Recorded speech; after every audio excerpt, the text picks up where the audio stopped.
Who gives a shit?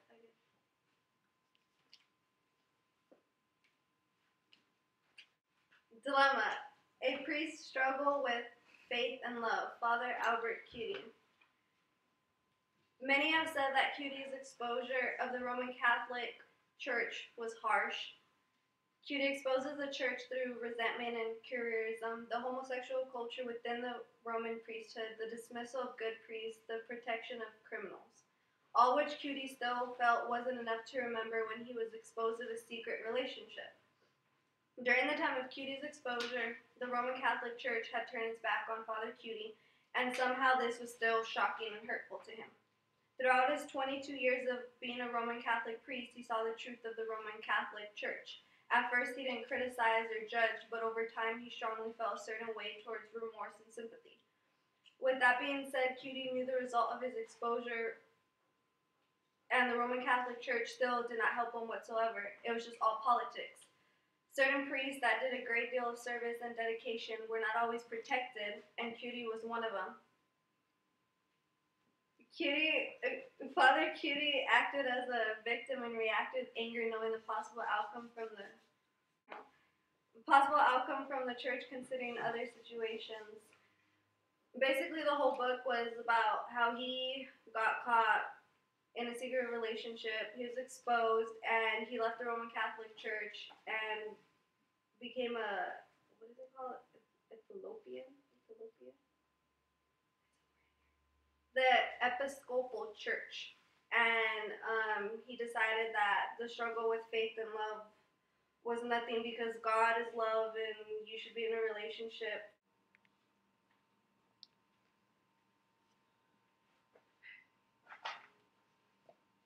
Into the Wild by John Krakauer. Autobiography written by John Krakauer about the life of Chris McCandless. And basically this book is, one of my central arguments is Chris McCandless a pilgrim or not? In this book, Chris McCandless leaves everything behind to look for his happiness. What his happiness is, who knows? Only he does. But one of my central arguments is he a pilgrim or not? Pilgrims are always on the search for their happiness, and Chris wasn't happy in what he was doing in college, so he gave it all up and became a super tramper, which is people who just hitchhike all over the world. Ultimately, it caused his death, and he died, but I believe Chris McCandless is a pilgrim because he was in search of his happiness. Happiness doesn't mean God. It means whatever makes you happy. And for Chris McCandless, happiness was being out and about into the wild, not caring and not wanting material things. So, that's my opinion. Many may think he was dumb and immature for that, but who knows what he was in search of.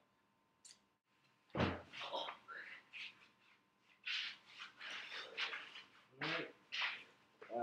So my book was The Latino Threat, Constructing Immigrant Citizens and the Nation, and it was written by Leo R. Chavez. Leo is an anthropologist who graduated from Stanford, and right now he is currently a professor of anthropology at UCI. His main reason or central argument for writing this book was to disprove what many Americans believe as the Latinos being or posing a threat to our society. Latinos really aren't that much different from us, whether they are documented or not documented, because they are all in a way true Americans.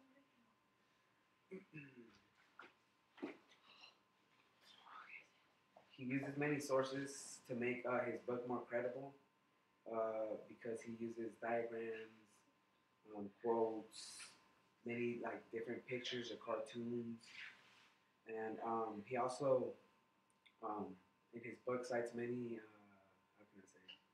many different cases from different people who have had problems with immigration and stuff like that.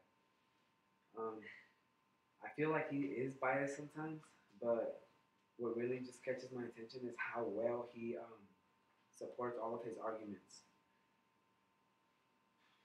And he talks about in his book how uh,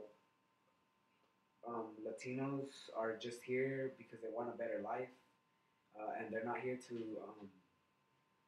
like get revenge because we took what was theirs once upon a time. And they really just wanna. They're actually really gonna benefit us because there'll be more people paying taxes and more people working. So it'll actually help our economy. And he concludes that citizenship is not uh, about legal definitions, but it really is what one um, does to participate in our society, and that's what he believes makes a true citizen.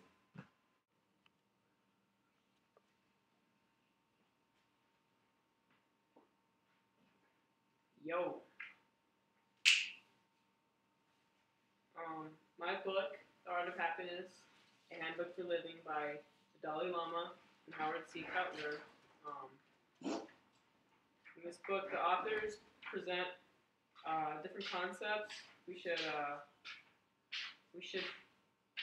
put together and apply to our lives to achieve a life of happiness. Yeah, a lifetime of happiness. And basically, he gives us different concepts. And one of the concepts, first of all, there's a purpose of life. We should realize that the purpose of life is to be happy.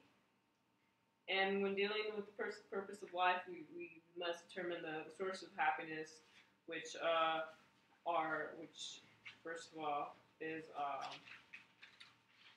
comparing mind.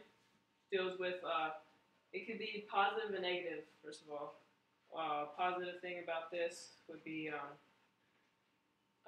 you can compare ourselves to those that are less fortunate by reflecting on the things that we have, and it could be negative because we could be constantly comparing ourselves to those that are better, so-called better than us, those that are more beautiful, more intelligent, and things like that, Um, um, Another thing when dealing with the purpose of life is training the mind for happiness.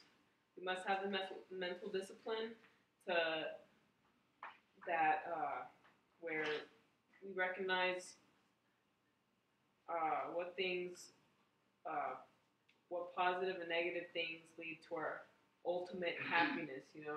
What leads us to our ultimate happiness? We must always keep that question in mind when making decisions for things.